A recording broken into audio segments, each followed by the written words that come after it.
Halo teman-teman, ayo kita masuk ibadah yuk, kita persiapkan hati kita teman-teman. Ingat, apa yang kita sembah, apa yang kita nyanyikan itu buat Tuhan. Jadi teman-teman harus lakukan sepenuhnya, karena Tuhan melakukan sepenuhnya untuk kalian. Amin. Oke? Ayo teman-teman, kita mau siapkan hati kita mau edisi kita mau katakan kepada Tuhan.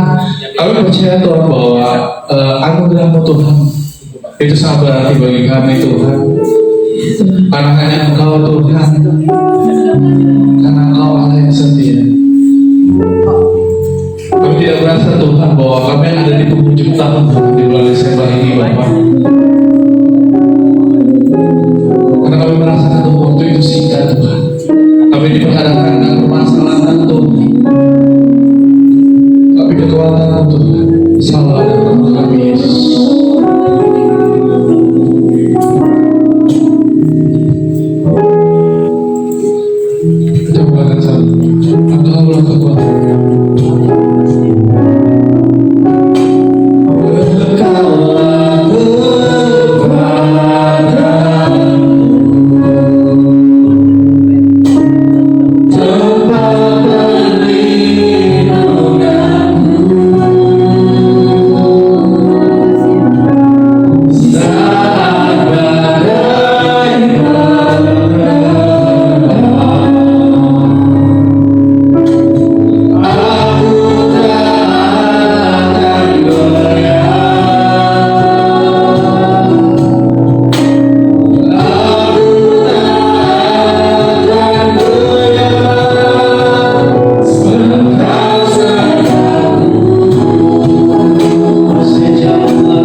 perhatian-Mu Tuhan terhadap kami Bapa. Kami mengucap syukur Tuhan bahwa Kau melibatkan kami di tempat ini Tuhan, karena kami percaya Tuhan bukan suatu kebetulan Yesus. Bukan suatu kebetulan Tuhan, kami datang ke tempat ini, tapi kami percaya Tuhan, kami ke tempat ini Tuhan, kami membawa hati-hati untuk menyembah Engkau Bapa. Kami ingin merasakan kasih-Mu Bapa. Kami ingin merindu hati kami Tuhan untuk menyembah-Mu Yesus. Ini anak-anak-Mu Tuhan, ini anak-anak-Mu Tuhan, kami bawa hati kami Tuhan di hadapan-Mu Bapa. Biar Engkau berkati kami Yesus.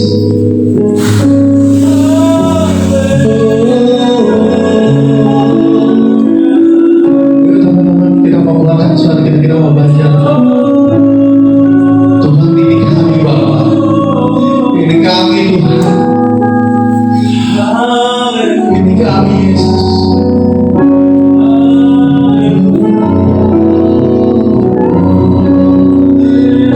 Terima kasih Bapa, buat pernyataan-Mu, buat pernyataan-Mu Tuhan.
Tapi kami percaya Tuhan, kami memiliki anak sendiri.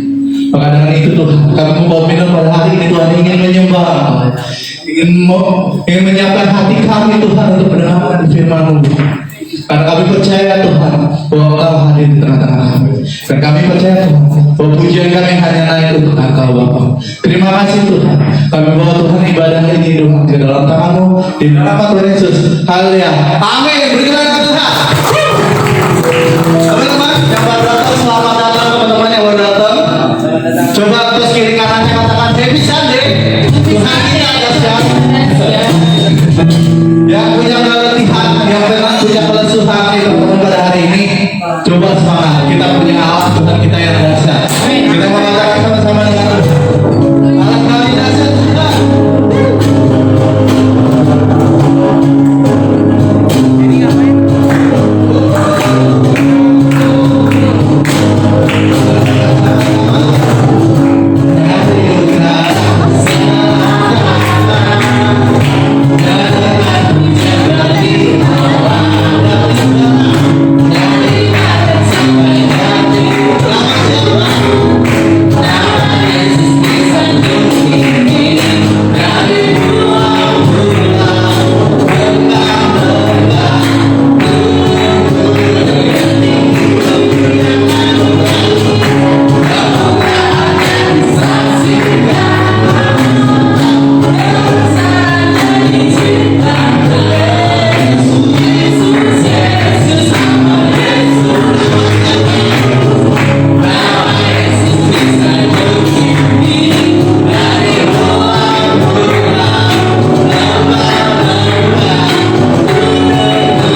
kehidupan kami Tuhan.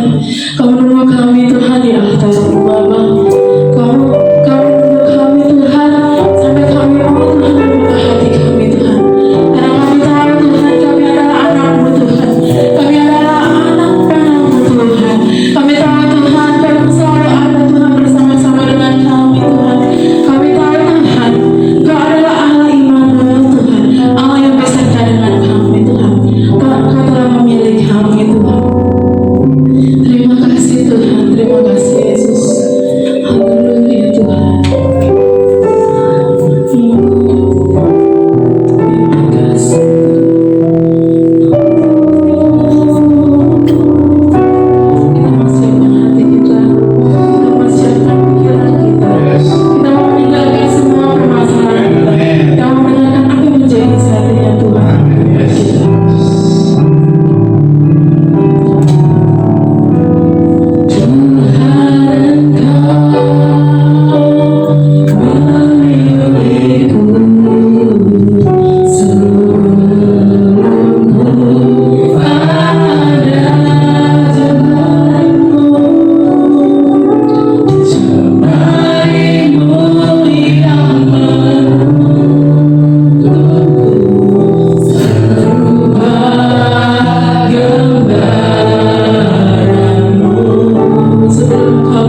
sadar Tuhan Yesus, kami mengakui dosa kami lepas semua kehendak kami seperti pujian. Biarlah seluruh napas kami, seluruh hidup kami memuliakan Engkau. Terima kasih Tuhan Yesus untuk kasih-Mu yang senantiasa ada bagi kami sampai hari ini. Dalam nama Yesus kami berdoa, kita sama-sama katakan amin. Silakan duduk.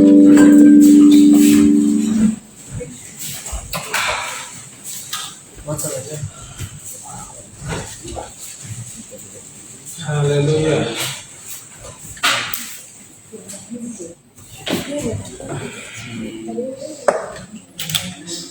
Shalom semuanya. Shalom semuanya ya. Oke, kita akan mendengarkan firman Tuhan. Boleh ditampilkan slide-nya? Ya. Judulnya kita baca sama-sama. Manusia sama-sama ya. 1, 2, ya. Manusia yang mendengar firman. Nah, kemudian jemaat yang dikasih Tuhan, mendengar belum tentu memperhatikan belum tentu mengerti. Perhatiin ya. Mendengar belum tentu memperhatikan belum tentu mengerti. Gak semua orang dengar itu memperhatikan, dan gak semua yang memperhatikan itu mengerti. Jadi, bayangkan kalau gak dengar, gak mungkin ngerti. Ya, gak mungkin tahu kalau nggak memperhatikan. Jadi 3 hal ini penting: mendengar, memperhatikan, dan mengerti. Itu yang membuat kita tahu firman, mengerti firman, ya, apa yang harus dilakukan. Makanya judulnya hari ini adalah manusia mendengar firman. Hari ini kita akan belajar ternyata ada 4 jenis orang, 4 jenis manusia caranya dengar firman. Jadi dalam dunia ini ada 4 jenis manusia yang dibedakan ketika dia cara dengar firman. Ya. Mari kita buka firman Tuhan dalam Matius pasal yang ke-13 ayat 2 sampai 9, lalu ayat 8, ayat 18. Saya ulangi ya, Matius pasal yang ke-13 ayat 2 sampai 9. Lalu kemudian ayat 18 sampai dengan 23. Jadi Matius pasal 13 ayat 2 sampai 8 dan 18 sampai 23. Masih di pasal yang sama ya, saya akan baca ya. Perhatiin firman Tuhan kita masing-masing. Matius pasal 13 ayat 2 ya. Maka datanglah orang banyak berbondong-bondong mengurumuni dia. Dia ini siapa? Yesus. Sehingga ia naik ke perahu dan duduk di situ. Sedangkan orang banyak semuanya berdiri di pinggir pantai. Dan ia mengucapkan dalam hal perumpamaan kepada mereka. Dia bilang perumpamaannya begini. Adalah seorang penabur keluar untuk menabur.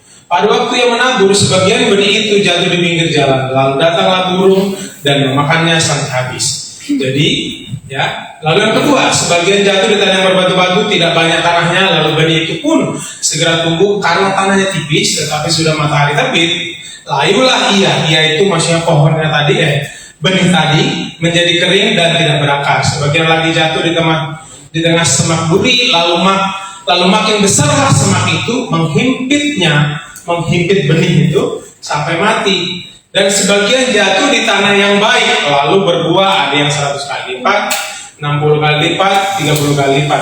Ayat 9, siapa yang bertelinga, hendaklah ia mendengar. Ya. Ayat 18, dikasih tahu arti perumpamaan ini. Arti perumpamaan itu ya.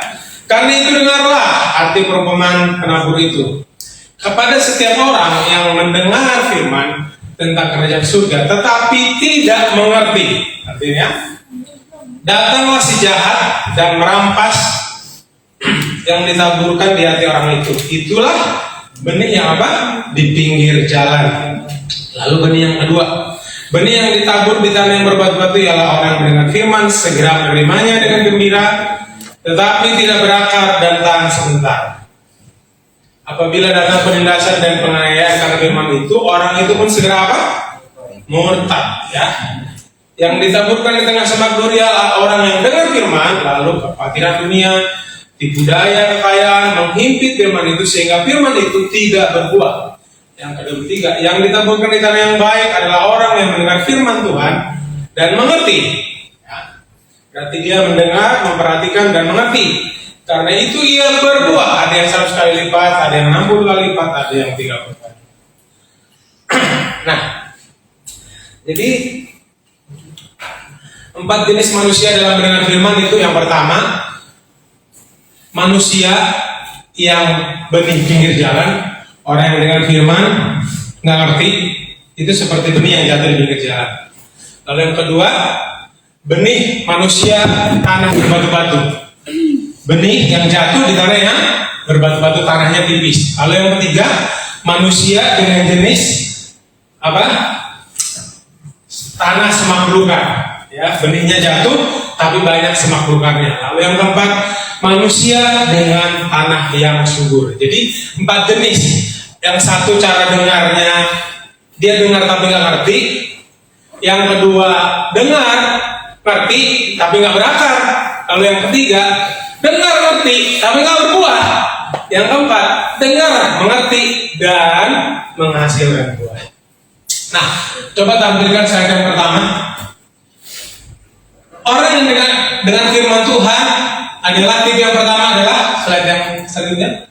Manusia tanah pinggir jalan. Nah, jadi teman-teman yang dikasih Tuhan, orang tuh udah dari dulu di ayat 2 itu dikatakan gini, ya, arti di situ. Maka dikatakan, maka datanglah orang banyak berbondong-bondong mengurumuni Dia, Yesus. Kalau berbondong-bondong banyak atau dikit? Banyak ya. Berbondong-bondong itu lebih daripada segini. Mungkin sekitar 100, 200, mungkin ribuan. Namanya berbondong-bondong. Nah, karena banyak yang berbondong-bondong sampai Yesus tuh nggak bisa berdiri lagi di atas tanah, lalu dia naik di atas perahu, lalu duduk di situ katanya, duduk di atas perahu, lalu dia kasih perumpamaan. Ini seakan-akan dia lagi nyinggung, lagi ngomongin yang dengar ini. Nah, dia sedang menyatakan bahwa ternyata yang pertama, enggak semua orang yang dengar firman lalu mendengarkan dan mengerti. Karena ayat 18 bilang gini. Karena itu kepada seorang yang mendengar firman tentang kerajaan surga tetapi tidak mengerti. Jadi kalau kita dengar firman nih, kita nggak ngerti. Nah, firman Tuhan ini bilang apa? Datanglah siapa? Coba lihat ayat 18. Datanglah si jahat. Siapa si jahat? Siapa? Iblis. Setan. Ya, datanglah si setan lalu merampas firman yang ditaburkan di dalam hati orang itu. Contoh, saya dengar firman, dengar. Lalu saya nggak ngerti. Firman yang ditaburkan itu sebenarnya masuk ke sini, tapi nggak ngerti. Saya nggak ngerti. Itu dirampas sama iblis. Karena dirampas oleh iblis, maka itu nggak berdampak apa-apa. Makanya ada orang yang ke gereja nggak dampak apa-apa, karena ketika dengar nggak ngerti, firman itu diambil, nggak ada firman yang masuk dalam hati, sekalipun sedang dengar. Kalau di keluarga sedang ini, di ibu-ibu lagi dengar firman Tuhan, nggak usah mikirin kompor udah matiin belum, nggak usah dengerin gitu, nggak usah mikirin itu. Atau misalnya anak muda, kalau kita dengar firman Tuhan, ternyata seni mendengar itu butuh kekuatan, butuh komitmen. Kalian yang suka bola, kalian kalau nonton bola itu konsentrasi apa main-main, serius kan? Sampai kadang ada orang tuh nonton bola sampai tangannya, kakinya itu, iya itu kakinya, padahal dia lagi nonton, kakinya itu, iya, gitu kayak itu aja gitu.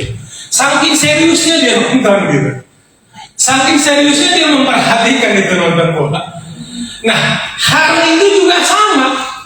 Kita yang dengar firman, kalau kamu nggak ngerti, pertanyaannya gini, kenapa nggak ngerti? Bisa banyak hal. Kamu nggak ngerti, saya nggak ngerti karena kamu nggak memperhatikan,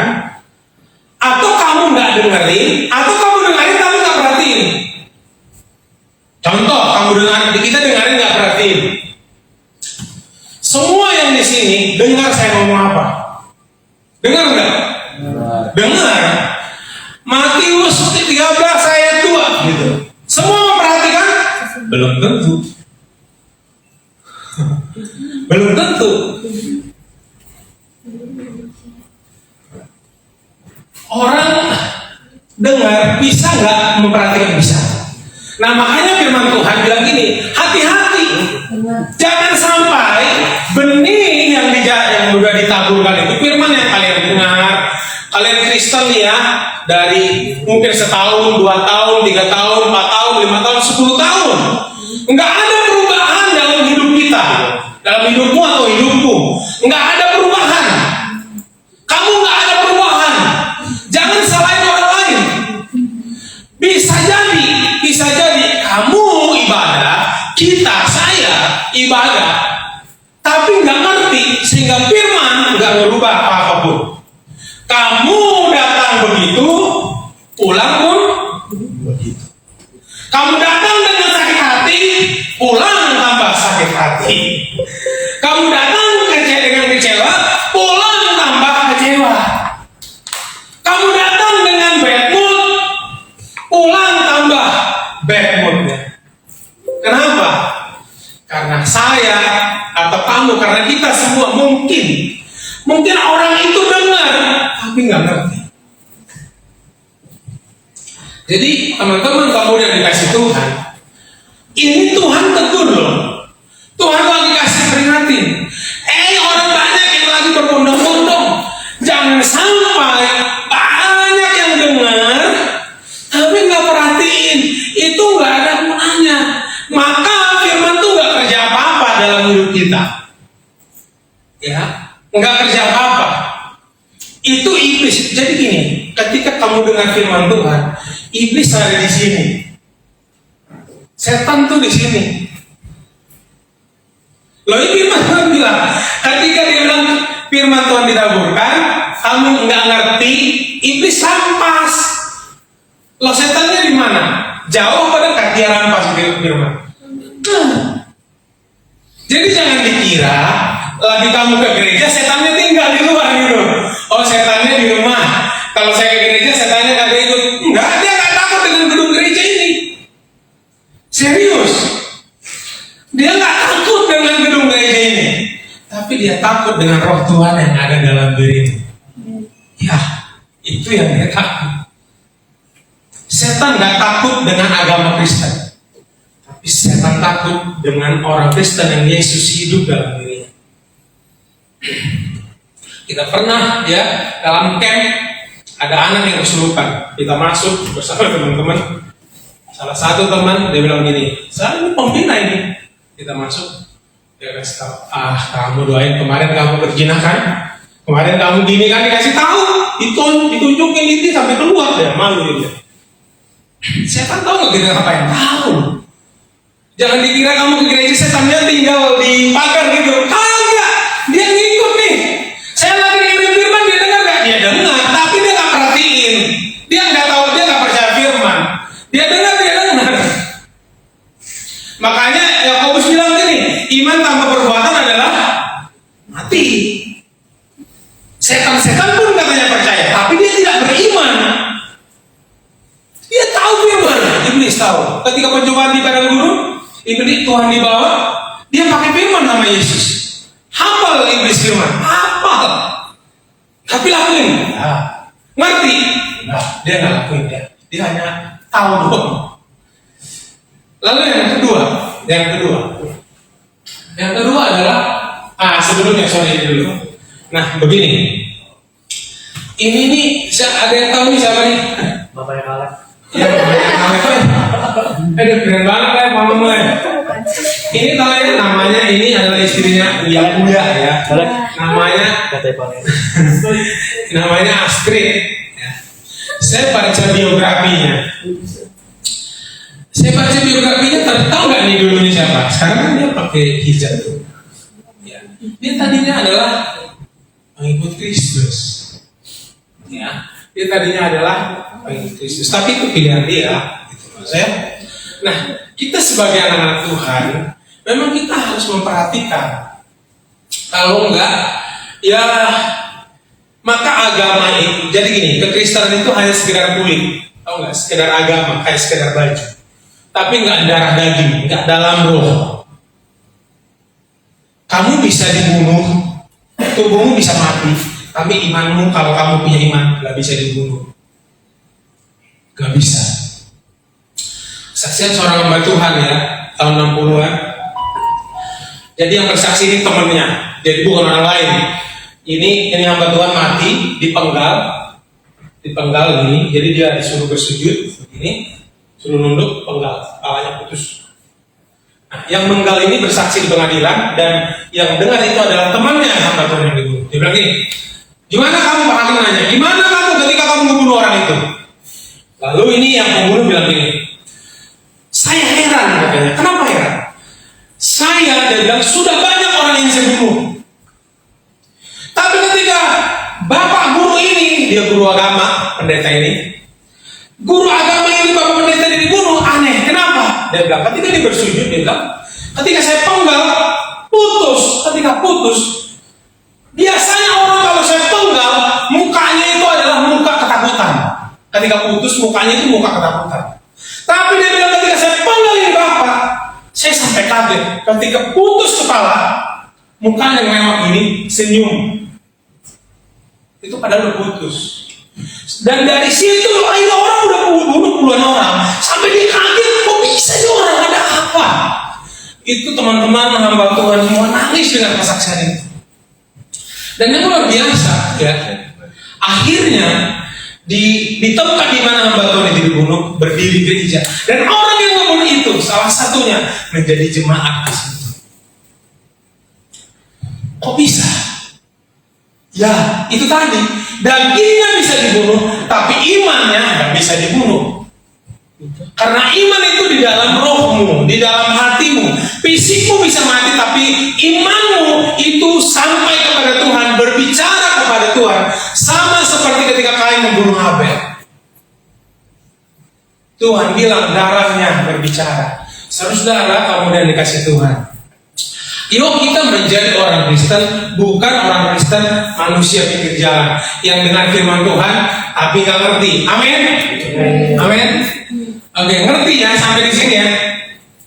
Jangan sampai nggak ngerti. Ingat, kalau kamu nggak ngerti, detik itu juga iblis ambil. Lalu yang kedua, sekatnya manusia karena berbatu-batu. Apa nih? Dikatakan manusia karena berbatu-batu ini adalah orang yang dengar firman lalu menerimanya dengan gembira. Berarti kalau dia dengar firman Tuhan, perhatiin nggak nih? Orang tuh kan firman Tuhan bilang, ketika dia dengar firman Tuhan dia menerimanya dengan gembira. Kalau orang menerima dengan gembira, kira-kira ketika dengar firman Tuhan perhatiin nggak? Perhatiin. Mungkin dia bilang gini, yes, amin, gitu ya. Mungkin iya benar tuh benar, gitu. Karena dengan gembira loh. Dia nggak dengan gaya semangat, nggak loyo, nggak dengan gembira. Tapi sayangnya begini, tanah hatinya tipis. Sehingga apa? Firmannya nggak berakar. Ternyata firman yang kita dengar, selain kamu semangat dalam gereja, makanya ada orang gini ya. Karena saya udah pelayanan di Jakarta ini saya udah 23 tahun. Sebelum di Jakarta juga saya udah pelayanan juga. Jadi udah banyak lah yang saya lihat tuh yang Kristen yang gimana udah banyak. Ada orang ketika ibadah itu semangat sekali. Tapi beberapa tahun kemudian kita tanya di mana nih orang? Udah nggak percaya Tuhan, udah murtad. Kenapa? Karena itu tadi tanah hati tipis. Firman dengar semangat, tapi keluar ketika datang ya aniaya, ketika datang tantangan, ketika datang tekanan, ketika udah hanya sekedar semangat tuh, hanya sekedar sugesti doang. Kita harus berakar dan berakarnya harus dalam. Kita nggak bisa berakar tipis. Masalahnya itu kita dengar firman Tuhan, ya orang yang dengar aja saja bisa lupa loh. Orang yang dengar, perhatiin bisa lupa. Apalagi yang kalau kita sampai nggak dengar. Nah makanya perlu mungkin kita catat, di rumah kita baca lagi, kita ingat, kita hafalkan, kita lakukan. Itu yang bikin firman itu berakar dalam, nggak tipis. Jadi itu adalah sebuah kesia-siaan, atau Anda akan menjadi orang Kristen yang sia-sia kalau kita dengar firman Tuhan tapi nggak berakar. Gimana caranya berakar? Baca, renungkan kata firman Tuhan, lalu lakukan. Renungin, ingat-ingat. Tahu nggak renungin itu gimana sih? Ingat-ingat. Kalau lupa, hafalin. Lalu coba lakukan. Mungkin gagal, lakukan lagi. Terus. Maka seperti benih yang berakar. Kalau dulu saya kasih videonya, dia itu, kan firman Tuhan bilang gini, kita itu adalah seperti pohon kurma. Pohon kurma itu, kalau dia ditanam di padang gurun, dia nggak nunggu ke atas dulu, tapi dia nunggu ke bawah dulu, sampai dia berakar dulu sampai ke bawah. Ketika akarnya kuat, dia kan kalau ditanam ditindih batu. Jadi misalnya dia biji kurma ditanam, lalu di atasnya ditindih batu. Kenapa? Kalau di sana kan suka badai pasir. Jadi kalau nggak ditindih batu, takutnya disiram angin, kena angin gitu, badai pasir, itu benihnya bisa keluar dan nggak numpuk. Jadi ditindih pakai batu. Itu bisa dibilang orang Kristen yang kuat sebenarnya, orang Kristen yang kuat bertumbuh itu nggak ke atas dulu, tapi ke bawah dulu. Artinya apa? Orang Kristen yang kuat itu bukan gini, tapi ke Tuhan dulu gitu loh, ke dalam dulu, ke sumbernya dulu. Kamu kalau mau jadi orang Kristen yang kuat, bangun hubungan yang hidup dengan Tuhan. Yang kita melayani, kita nggak kuat kalau melayani karena melayani. Berarti ini, kamu nggak jadi kuat karena kamu rajin melayani, nggak. Kamu nggak jadi kuat kalau kamu rajin melayani musik, nggak. Kamu nggak kuat. Tapi kalau kamu kuat, kalau kamu punya hubungan yang hidup dengan Tuhan, itu yang bikin kamu kuat. Makanya ada orang melayani, tapi nggak punya hubungan yang kuat dengan Tuhan, gampang dia terbang, gampang dia patah hati, gampang untuk hilang, gampang kecewa. Kenapa? Karena kayak tadi dia nggak berakar ke dalam dulu, langsung ke atas, kegoyang dikit, kecabut langsung itu akar, karena nggak dalam. Orang Kristen yang saudara-saudara kemudian dikasih Tuhan, yang numbuhnya keluar tapi nggak berakar ke dalam, kamu gampang murtad. Itu firman Tuhan bilang. Coba ya, di situ dia dikatakan di situ ayat 21, tetapi ia tidak berakar dan tahan sebentar saja. Apabila datang pengenaian karena firman Tuhan itu, orang itu pun akan segera apa? Murtad. Jadi kalau ada teman-teman kita yang mungkin murtad, ya kita harus doain ya, kita nggak usah hakimi dia. Tapi itu jadi perhatian buat kita, karena hal yang terjadi sama dia bisa juga terjadi sama kita kalau kita nggak berakar. Amin. Maka jadilah orang Kristen yang dengar firman Tuhan menjadi orang Kristen yang berakar. Amin. Lalu yang ketiga adalah manusia yang tanah berbatu-batu. Orang yang dengar firman Tuhan berakar, tapi terhimpit oleh semak duri dan tidak berbuah. Apa ini semak duri? Dikatakan di sini, yang ditaburkan di tanah yang ditaburkan di tanah semak duri adalah orang yang mendengar firman, lalu kekhawatiran dunia dan tipu daya kekayaan menghimpit firman itu sehingga tidak berbuah. Nah hari ini, kalau kau dengar firman Tuhan, ya, lalu kamu belajar untuk mau bertumbuh, itu kita akan mengalami ujian. Engkau akan diuji.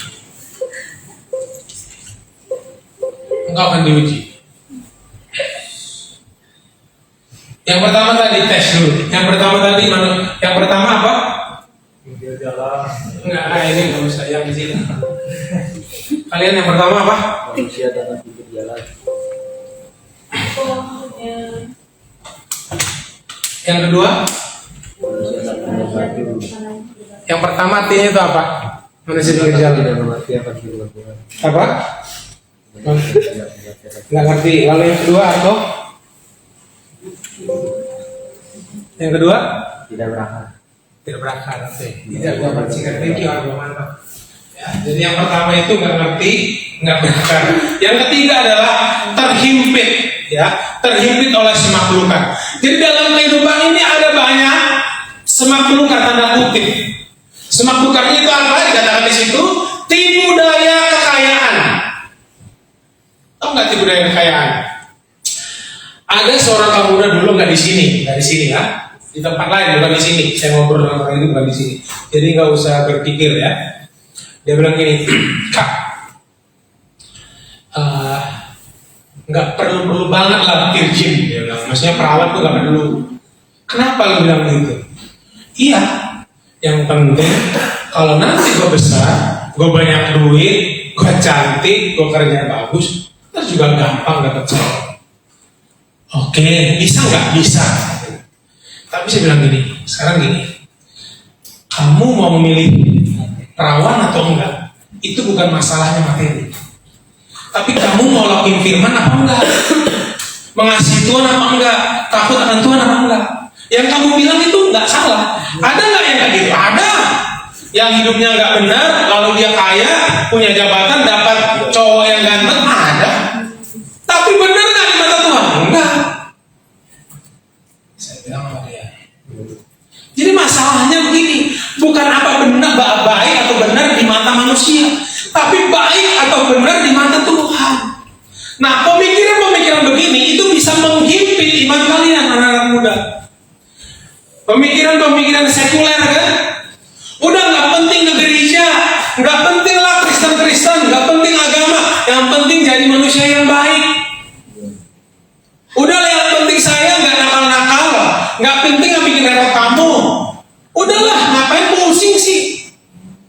Itu menghimpit iman. Lama-lama kamu akan berpikir, iya ya, nggak usah perlu Tuhan lah. Yang penting gue baik-baik aja. Atau misalnya gini, kalau gue juga hidup nggak benar, yang penting gue nggak ngerepotin orang, nggak merugiin orang. Yang merugi adalah saya sendiri, yang hancur kan saya sendiri.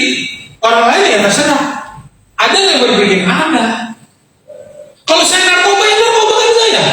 Kalau saya seks bebas kan saya. Kalau saya yang hancur kan saya yang hancur, bukan kamu. Gitu, nggak terima dengan saya. Karena tujuannya kan. Ini menghimpit iman. Yang tadinya udah mau bertumbuh, udah mau berbuah, nggak jadi berbuah. Akhirnya apa? Mati juga. Jadi kamu yang dikasih Tuhan, memang untuk firman itu bertumbuh nggak gampang gitu ya. Butuh keseriusan dan kesungguh-sungguhan. Lalu yang keempat adalah benih yang di tanah yang baik. Dikatakan di situ, orang yang dengar firman mengerti, lalu karena itu ia berbuah. 100 kali lipat, 60 kali lipat, 30 kali lipat. Apa artinya? Artinya dari ayat ini begini. Orang yang dengar firman Tuhan, pasti firman berdampak besar dalam hidupnya. Benih yang dibilang tadi di tanah yang baik, orang yang dengar firman ngerti, itu dampaknya apa? Berbuah berapa kali lipat? 100 kali lipat, 60 kali lipat, dan 30 kali lipat. Artinya firman Tuhan itu berdampak sama dia, sama tanah itu, sama benih itu. Jadi kalau kita dengar firman Tuhan dalam diri akan berdampak 100 kali lipat, 60 kali lipat, 30 kali lipat. Ada dampaknya.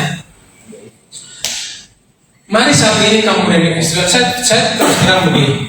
Saya kalau lihat kalian datang aja kalian banyak, saya udah senang. Betul. Kalian datang, ajak teman, datang gitu ya. Entah kalian perhatiin, enggak perhatiin, datang aja kalian banyak dulu. Gitu. Saya pribadi sebagai kayak gembala kamu gitu udah senang banget.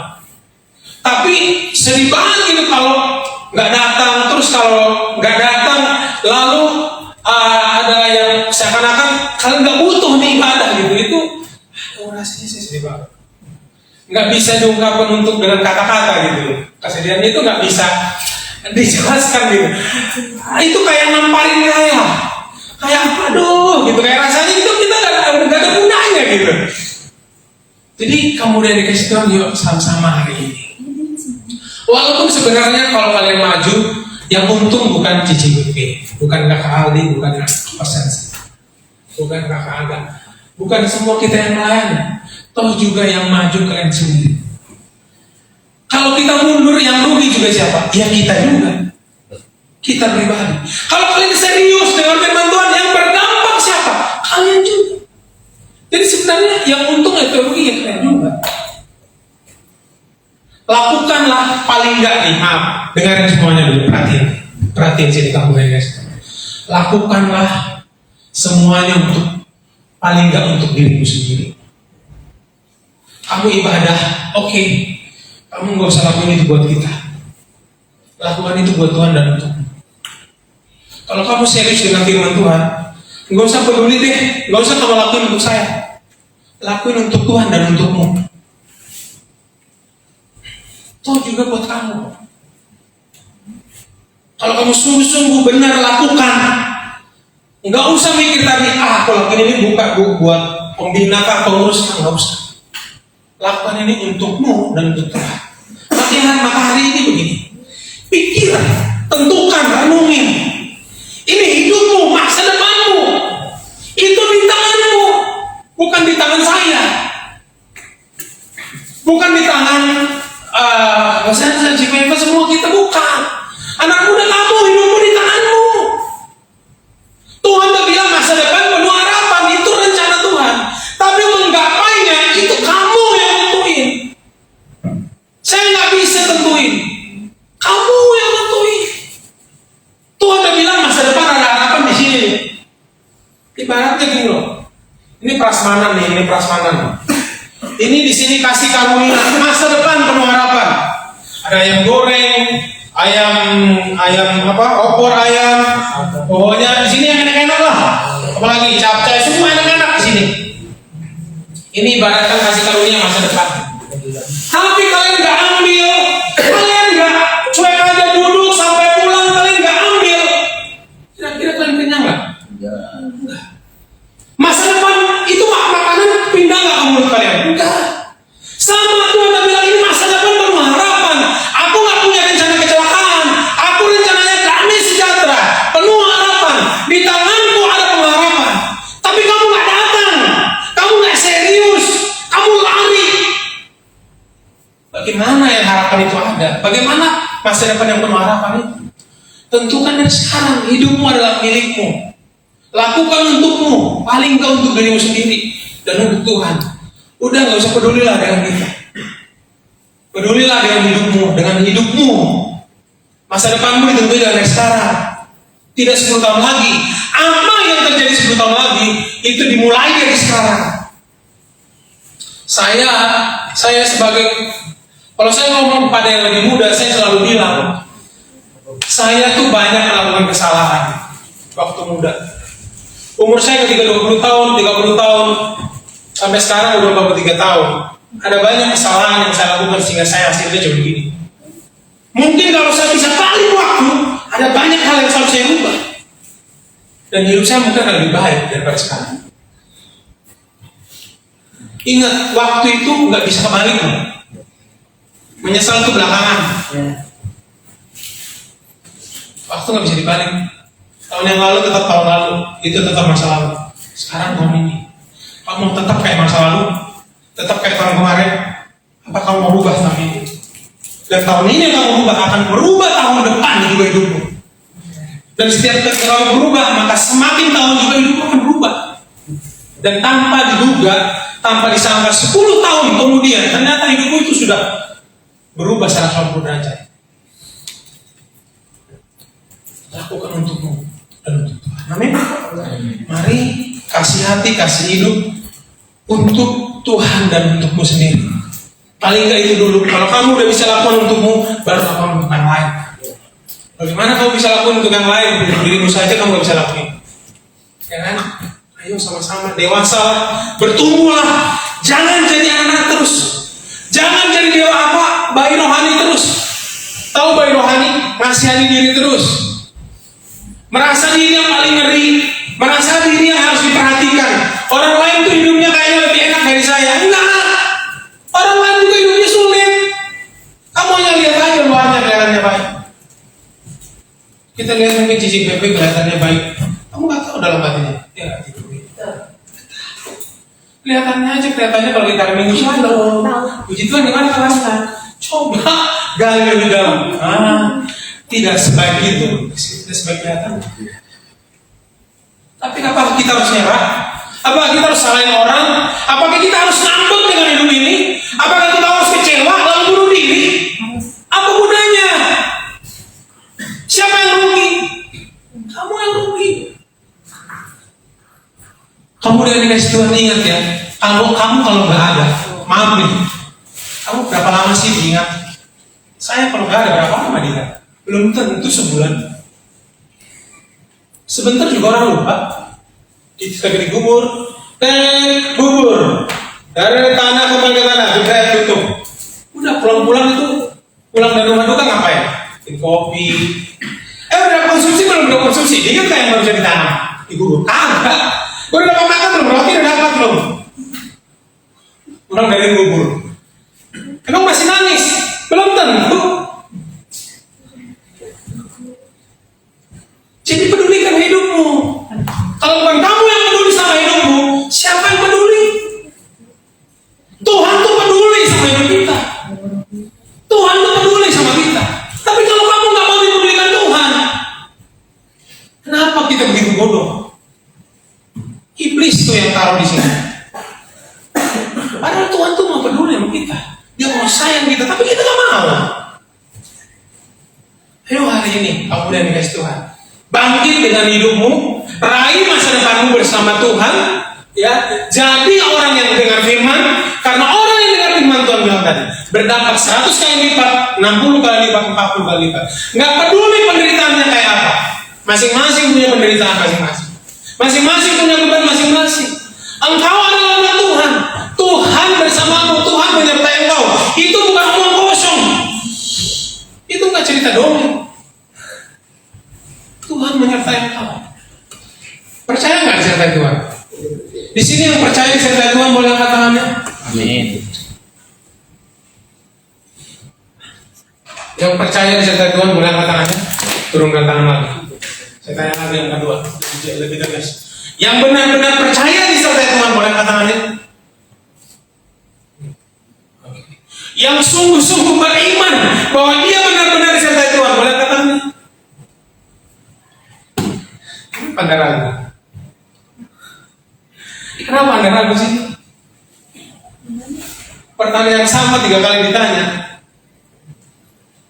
Kalau Anda bimbang, itu pertanyaannya sebenarnya Anda belum bisa jadi Anda tidak percaya atau kurang yakin. Maka dari hari ini begini.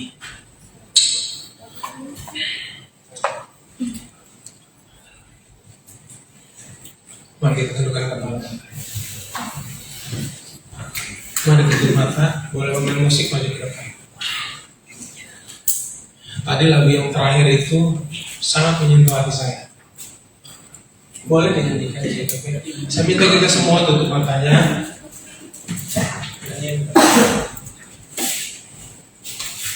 Yang udah tahu lagu ini boleh nyanyi sungguh-sungguh ya. Tutup matamu, mari sungguh-sungguh di mata Tuhan.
Mata yang tertutup dibuka dalam nama Yesus.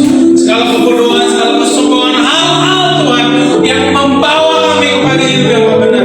Di dalam nama Yesus kami putuskan dengan kuasa anak-anak muda di tempat ini, biar mereka bertumbuh Tuhan, menjadi anak muda yang bangkit untuk Tuhan, menjadi pemuda-pemuda yang menjadi pahlawan Tuhan, berdiri bagi dirinya untuk Tuhannya, berdiri membela imannya untuk dirinya dan untuk Tuhan.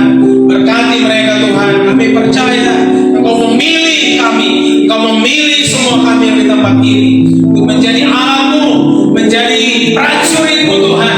Pakai anak muda dimanapun mereka berada Tuhan, di pekerjaan, di marketplace, di sekolah, di kuliah, dimanapun Tuhan, Engkau yang berbicara di dalam nama Yesus. Haleluya, haleluya. Terima kasih Tuhan, dalam nama Yesus. Haleluya, amin, amin. Kita akan perjamuan kudus. Boleh yang bertugas diambil perjamuan kudusnya di situ kan.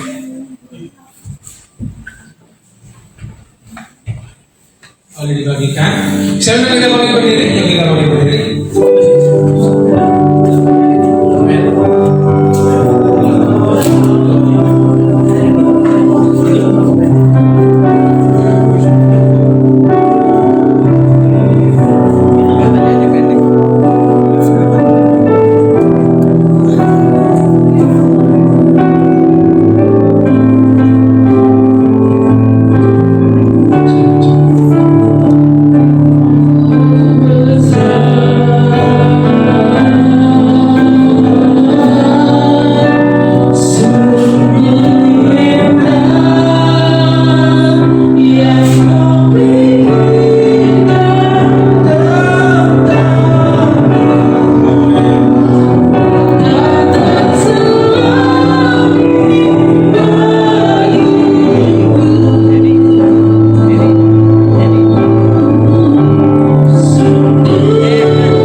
Saya dapat ayatnya persis kayak tadi, Matius 13 ayat 9. Siapa yang bertelinga hendaklah mendengar.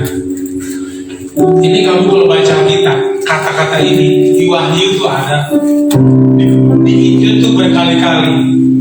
Hendaklah katanya yang bertelinga, siapa yang bertelinga hendaklah mendengar. Ini pernyataan penting, kalau diulang-ulang itu berarti penting banget. Ya. Jadi biarlah telinga di sini bukan hanya sekedar telinga itu, tetapi telinga rohani, hatimu. Ketika kau dengar Tuhan, dengar tentang Tuhan, dengar tentang firman-Nya, coba buka hati. Ya. Ini juga yang kita lakukan, ini firman Tuhan. Boleh apa? Roti di tangan kita. Firman Tuhan yang bilang, Yesus Tuhan kita yang bilang, pada waktu dia mau disalib, besoknya dia akan disalib. Dia bilang, ini perjamuan terakhir, dikatakan. Dia pecah-pecahkan roti. Dia bilang, ini adalah tubuhku yang terpecah-pecah untuk. Ingatlah, buatlah ini sebagai peringatan akan aku. Kenapa sih kita harus bikin ini? Ini bukan rutinitas, bukan. Bukan maksud saya ini kayak liturgi doang. Kenapa ini harus diingatkan? Supaya gini, kekristenan tanpa salib itu bukan Kristen. Kekristenan tanpa pengorbanan Yesus itu bukan Kristen. Ya. Jadi maksud saya, tolong perhatiin imanmu dalam ketika kau makan roti ini, bilang Tuhan terima kasih untuk pengorbananmu. Sungguh-sungguh katakan dari hatimu, serius katakan. Hendaklah yang bertelinga dengar. Mari angkat roti di tangan kananmu, makanlah dengan ucapan syukur, sebab ini adalah lambang dari tubuh Yesus yang terpecah-pecah untuk kita disalib. Makan dalam nama Yesus.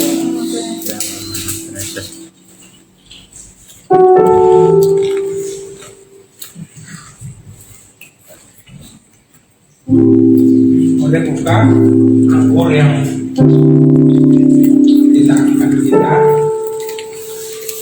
Ini juga sama. Pada waktu ketika dia udah pecah-pecahkan roti, lalu dia ambil anggur, bukan untuk mabuk ya, bukan. Tapi dia bilang ini adalah lambang dari darahku yang tercurah untuk menebus dosa kamu. Jadi ketika minum ini, walaupun ini mungkin ini anggur biasa, tapi di dalam rohmu, di dalam imanmu, ini adalah darah Yesus yang tercurah untuk. Jadi kalau hari ini mungkin Tuhan ingatkan, ini loh kamu ini, mungkin Tuhan ingatkan apa yang menjadi dosa-dosa kita. Mari sebelum engkau minum, bilang, Tuhan, terima kasih Tuhan untuk darahmu yang sudah tercurah menghapus dosa-dosa. Terima kasih Tuhan, engkau baik. Gak ada yang bisa hapus dosa kecuali Yesus. Mari minum dengan ucapan syukur, katakan terima kasih Tuhan Yesus.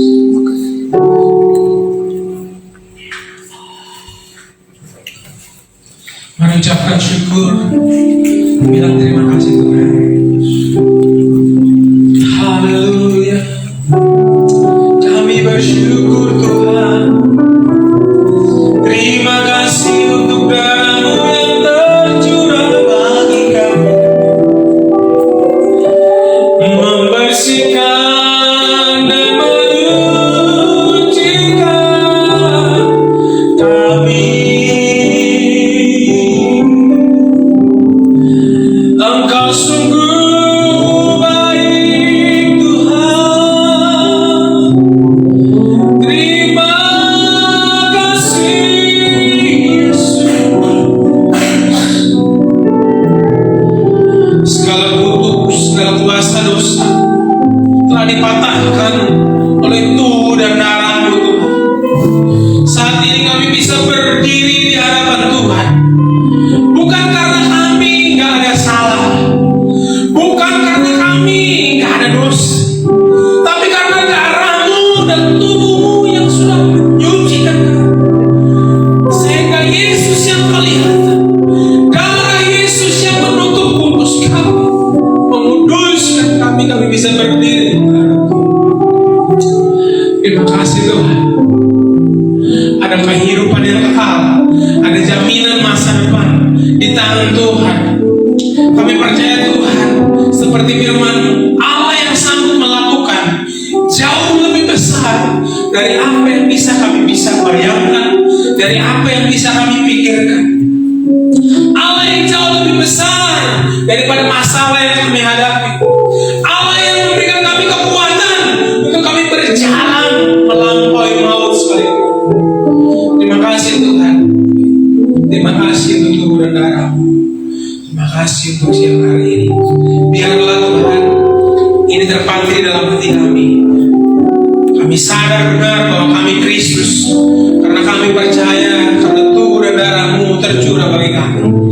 Kami bisa berdiri Tuhan, bukan karena kebaikan kami semata, tapi karena kebaikan Tuhan, kasih karunia Tuhan. Dalam nama Yesus, mari kemudian dikasih Tuhan, kita sama-sama katakan amin. Silakan dulu, kita akan memberikan persembahan. Kemudian dikasih Tuhan, saya singgung sedikit ya tentang memberi persembahan ini. Jadi persembahan ini bila kita beri persembahan ini bukan maksud gini. Saya pengen kita kasih, kalau memberi persembahan beri dengan sungguh-sungguh dan beri yang terbaik dan tidak terpaksa. Tapi beri yang terbaik. Maksud saya jangan salah-salah, persiapkan dengan baik. Kalau bisa dari rumah dipersiapin. Nah, karena apa juga yang kita beri ini juga kembali kepada kita untuk program gereja kita, mensubsidi program-program yang kita akan kerjain untuk tahun selanjutnya, dan belajar memberi. Ya, jangan biasakan untuk belajar tidak memberi, tapi belajar untuk memberi. Kecuali memang terpaksa kan. Gak apa-apa, Tuhan tahu. Tapi kalau ada, belajar untuk memberi. Amin. Ya, beri yang terbaik, tidak terpaksa, dengan sukarela. Tuhan berkati kita semua. Baik teman-teman, sebelum kita melakukan persembahan, kita mau bersatu dalam doa. Bapak yang baik, terima kasih Tuhan untuk kebaikan-Mu pada hari ini Bapak. Kami telah mendengarkan kebaikan firman-Mu Tuhan.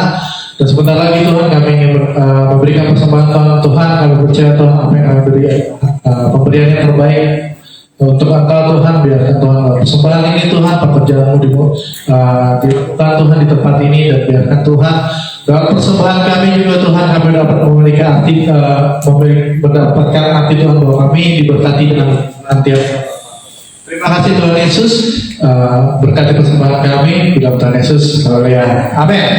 Makanya boleh dijalankan teman-teman. Selain menjalankan persembahan, kita mau masuk dalam pengumuman. Pengumumannya disiapin gak Jo? Sama spesimen. Baik. Ada komunikasi ya. Oke. Ya. Untuk pengumuman pertama kayak biasa teman-teman, minggu depan kita tetap akan ada ibadah.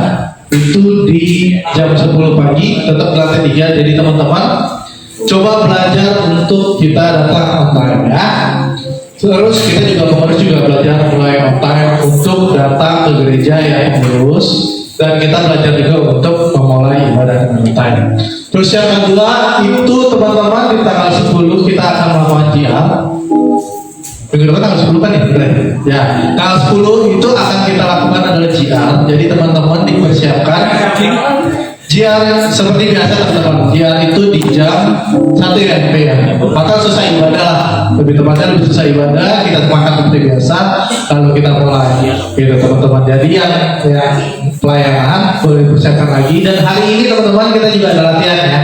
Itu latihan terakhir untuk minggu depan.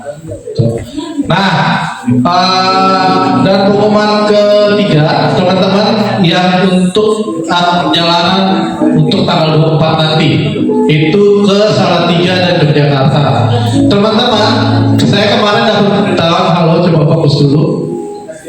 Ya, kemarin saya dapat pemberitahuan gini, teman-teman yang udah bekerja itu yang daftar harus setidaknya memberikan apa yang kalian bisa beri ke pendaftaran gitu. Jadi misalkan contoh kalian punya duit berapa, ya coba kita tolong untuk dibayarkan. Ini untuk yang udah bekerja ya teman-teman. Jadi yang udah bekerja pendaftaran tetap di 1.500.000, tapi teman-teman coba belajar untuk bayar sebisa teman-teman. Makanya itu dari kemarin kita selalu membawakan soal menabung ya. Terus yang keempat itu kita nanti di tanggal 31 teman-teman kita akan ada ibadah penutupan tahun. Itu di jam berapa Pak? 31 jam 6 sore gitu ya teman-teman. Itu ada di lantai bawah, lantai ruang gereja ya teman-teman. Ada lagi?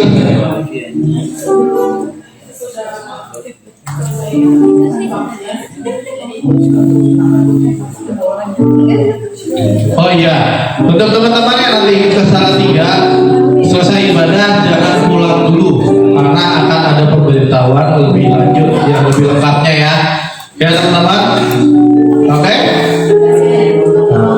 Oke, itu aja pengumumannya teman-teman. Harus berarti. Yuk, sekarang kita mau tutup ibadah kita karena kebetulan juga udah jam segini. Teman-teman, yuk kita bersama dalam doa. Bapak yang baik, terima kasih Tuhan, kami bersyukur Tuhan bahwa ibadah ini Tuhan berjalan dengan lancar Tuhan, dengan hikmat Tuhan, dan biarkan Tuhan apa yang kami dengarkan Tuhan melalui firman Tuhan, bahwa kami ingin lebih lagi mendengarkan Tuhan, kami ingin lebih lagi mengerti Tuhan, dan kami ingin mendalami Tuhan apa yang ingin Engkau sampaikan terhadap kami Tuhan, dan kami Tuhan tidak ingin Tuhan seperti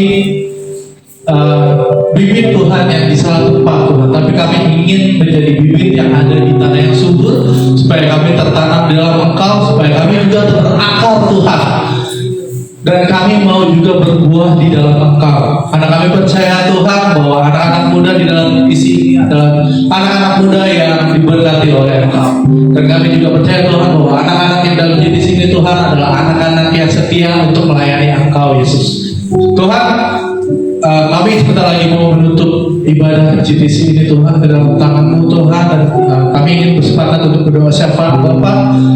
Kami ingin pertama Tuhan ingin mendoakan Tuhan untuk negara ini Tuhan.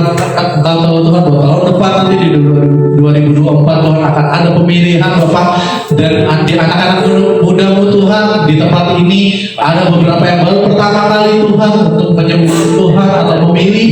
Biarkan Tuhan, Kau biarkan tangan-tangan anak-Mu Tuhan yang pertama kali Tuhan ataupun yang sudah berulang kali Tuhan memilih, Engkau gerakan di mana Tuhan mengutus pilihan Engkau Tuhan, dan kami percaya Tuhan apapun yang dipilih Bapak, apapun yang ditempatkan untuk kepentingan untuk di atas Bapak, kami percaya bahwa itu semua atas turut kehendak Engkau Bapak, dan kami percaya Tuhan ada kemajuan di bangsa Indonesia ini Tuhan, dan kami juga percaya Tuhan bahwa keamanan di dalam Indonesia ini Tuhan, terutama di dalam Jakarta Bapak, itu terkendalikan Tuhan, dan biarkan anak-anak-Mu Tuhan di Indonesia ini Tuhan dapat membuktikan Tuhan, dapat melihat, dapat mempraktikkan apa yang Engkau ingin sampaikan. Ketika suatu saat nanti Tuhan kami rindu Tuhan bahwa Indonesia ini adalah bukan negara minoritas lagi Tuhan seorang Kristen, tapi kami ingin percaya Tuhan bahwa di Indonesia ini Tuhan akan terjadi mayoritas untuk Kristen Bapak.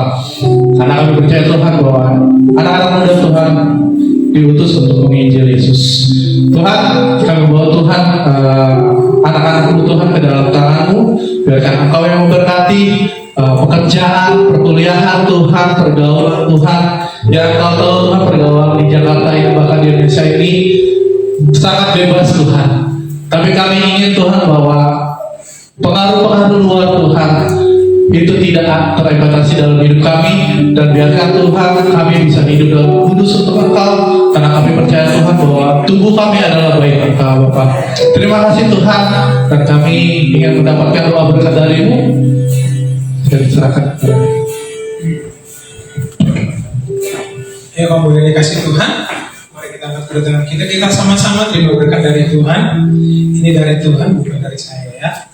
Terima berkat dari Tuhan, kita sama-sama angkat kedua tangan kita. Tuhan memberkati engkau dimanapun engkau berada. Tuhan memberkati hidupmu. Tuhan memberikan masa depan yang penuh harapan bagimu. Engkau anak muda yang dipakai Tuhan dimanapun engkau berada. Tuhan memberkati ketika engkau masuk, Tuhan memberkati ketika engkau keluar. Tuhan menjaga, daripada Tuhanlah datangnya pertolonganmu. Kiranya kasih daripada Bapa, kasih dan karunia dari Tuhan Yesus Kristus, dan persekutuan dengan Roh Kudus bersama kita senantiasa sampai Tuhan Yesus datang kedua kali Maranatha. Kita sama-sama katakan amin.